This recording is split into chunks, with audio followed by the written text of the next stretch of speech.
Welcome back mga karibin natin dito po sa ating munting channel Pinas News Review, kung saan re-reviewin po natin ang mga mahalagang balita dito sa Pilipinas. Mga simpleng komento sa mga issue dito sa Pinas. At ito nga, viral ngayon, halaka, PBBM na paisip, planong iligpit BP Sara sa pwesto. Tanim ebidensya si Romualdez. Yan mga karibin natin patungkol po riyan. Ang ating alamin mula po rito sa channel ni Banat Kapanig TV. Yan mga karibin natin, nasa description po ang full video link ng balitang ito. Subscribe na po kayo kay Banat Kapanig TV. Yan mga karibin. At kung bago ka pa lang at di pa po nakapag-subscribe sa ating munting channel, please don't forget to subscribe. At i-click na rin po ang bell notification para updated po kayo sa lahat ng ina-upload sa nating reaction video. At eto na nga, sama-sama at sabay-sabay po natin pakinggan. Panoorin at bigyan ng reaksyon ang balitang ito. Eto na po. Kumbaga, pinabilis po ni Martin Romualdez at ng mga kasama niya sa Kongreso. Ito pong yung pormahan ng pagbabaklasan dito sa Unitim. No, kasi wala nang kumbaga wala na pumpuang na ipagtanggol mo pa yung Unitim sa sunod-sunod na atake sa aming Vice President, no. Siguro ako na yung huling-huli.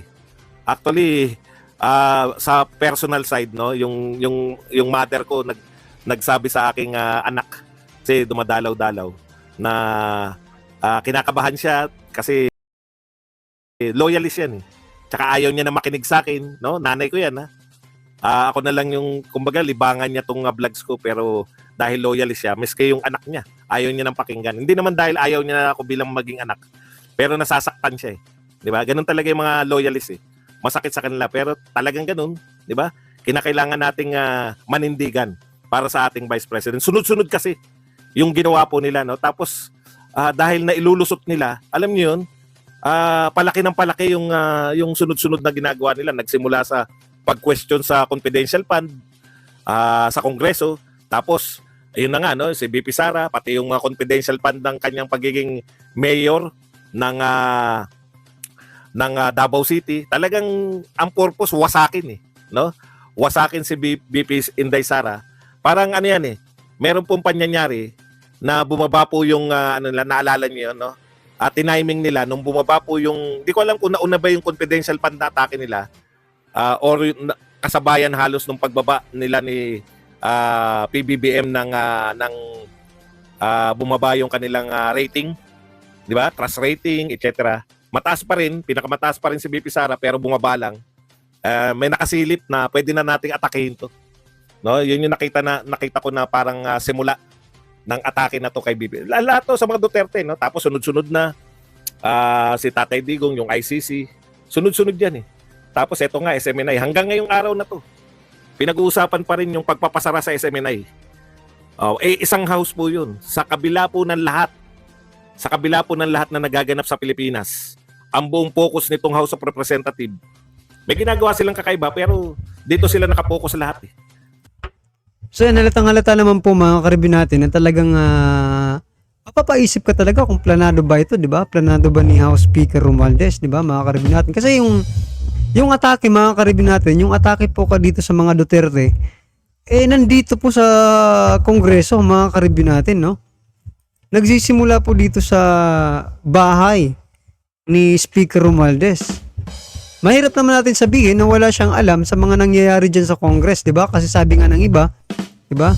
Palaging may basbas, no, ng speaker yung mga gagawin dyan sa House of Representatives. So, yan, mga karib natin, mapapaisip ka talaga kung planado ba talaga or plano ba talaga ni ito, no, ng mga nangyayari dito sa Romualdez at saka SMNI, yung SMNI mga karibin natin, parang nadadamay na lang yan, di ba? Nadadamay na lang po yan kasi diyan po lumalabas ng ating dating Pangulong Duterte, no? Maging po si BP Sara ay lumalabas din diyan sa SMNI mga karibin natin, no? Kaya ngayon mga karibin natin, ito opinion lang po at napapaisip po tayo na baka nadadamay lang itong SMNI, di ba? Dito sa mga plano, no, kasi balakid, no, balakid po ito sa mga plano ng sino mang malaking tai dyan sa Kongreso. Pagtatanggal ng hindi po simpleng tinanggal yung confidential fund eh. Parang niluto po nila, wala pong akusasyon kay VP Sara Duterte. Pinatagal nila yung usapin ng confidential fund na parang yung anong tawag doon? Parang ang sama-samang tao ni VP Sara Duterte dahil may confidential fund siya, no? Tapos tinuring nilang tagumpay, dire-diretso hanggang sa eto na nga, nag-culminate na nga sa pagpapakulong dito po sa mga defenders, no? Talagang kitang-kita nyo na sinagad nila hanggang pati itong mga PMAers.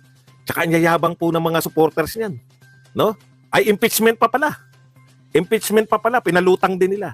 So ICC, balik na naman, tapos pinalaya nila si De Lima para maging attack dog. Di ko naman sinabing kunwari, di ba? Ipagpalagay na natin na nagkataon lang. Yung nagkataon na yun, kasi paglabas na paglabas eh. Imaginein po ninyo, never na pong ina-atake ni De Lima ngayon ang mga Marcos. Oy, 211,000 na tayo. Tapos hanggang sa manawagan po sila ng resignation. Grabe, no? Inunti-unti nila, pinasasama si VP Sara Duterte, impeachment, tapos resignation. Kung hindi pwedeng impeach, magkusa ka na mag-resign. Kinasuhan pa pala. 3 na po ang kaso. Kay Sara Duterte lang yan, ha? 3 na po. Meron pong kaso kay hindi naman po pwedeng direktang kasuhan si Sara Duterte dahil i-impeach mo muna eh. Ayun na nga, nadali sila ng impeachment. Hindi na matiis mismo ni Pangulong Marcos. Too late na hero na eh. Wala na po eh. Subun-subo na po kayo eh. Hindi na po magkiklik, no? Sa lahat ng to, makikita pa rin natin na yung mga picture ni Pangulong Marcos na merong mga binibigay ng mga backhoe o kung ano man ang tawag diyan, mga gamit daw yan sa pagsasaka. Hindi na po effective yung mga sasabihin ng mga PR natin na ang Pangulo ay nagtatrabaho, no? Kahit na ang kanyang Vice President ay namumulitika, ang Pangulo daw ay nagtatrabaho. Talaga. Hanggang sa pro-China pala. Talagang sunod-sunod po ang atake nilang ginawa. Pero siguro, ang hindi na po matiis ng mga PMAers, na mga naging karamihan po dyan, naging general, na mga naging official po lahat yan. Lahat po kasi nag-graduate, no? Pag graduate ka sa PMA, automatic official ka agad eh. Lahat po ng official, may karanasan po yan sa pakikipaglaban dito sa mga NPA. Siguro hindi na po nila masikmura na dahil lamang sa politika, no? Ay alam niyo yun, yung lahat ng kanilang pinaghirapan at malapit na po nila for 50 years nilang nilabanan itong mga grupo na to, no? Mahigit 50 years. Sangkatutak po sa hanay nila. Sangkatutak po sa kanilang mga pinagsasabi, no? Sangkatutak po sa kanilang mga kasama ay nagbigay po ng buhay. Nagbuwis po ng buhay para makipaglaban dito sa mga grupo na to. Siguro yun ang napakasakit sa kanila eh. Kada po mayroong uupong bagong presidente, nakikipag-pistok tayo. Pistok. Yun na tingin ko ng breaking eh. Pagkatapos po ng pistok, pinakulong yung mga sa simpleng tatanggalan mo ng karapatan. Yung arrogance ng power ng House of Representative, no? Na napakulong nila si Ka Eric at saka to si Dr. Loren Badoy. Excuse me po. Kilalang-kilala po to ng mga kasundaluhan na pangunahin. At sila lang po ang tanging may programa sa telebisyon. Sila lang po ang tanging may programa na direktang kumakalaban dito sa kalaban ng bayan. Yan yung ano eh. Yan yung sinasabi natin na napuno na yung salop. Yan. Strong words po yan. At hindi na po sila papayag. Sabi nga nila, ngayon lang kami nag-unite. Hindi na po ubra yung sasabihin nyo na namumulitika. Si Sara Duterte pa namumulitika. Napakatagal po ni Sara Duterte na very supportive. Napakatagal niya po na talagang sunod-sunod lang po siya sa Pangulong Marcos. Sinasabi nyo, lagi nakakontra, kaya mag-resign. Ano po ang kinontra niya kay Pangulong Marcos? Kaisa-isa lang po, yung pistok. Sa pagkakaalam ko, eto pa lang po yung kauna-unahan na kinontra niya.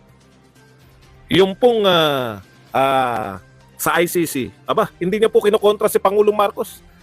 Lahat po tayo alam natin na ang posisyon ni Pangulong Marcos ay hindi papasukin yung ICC. Kaya hindi po yan masasabi na kinontra niya.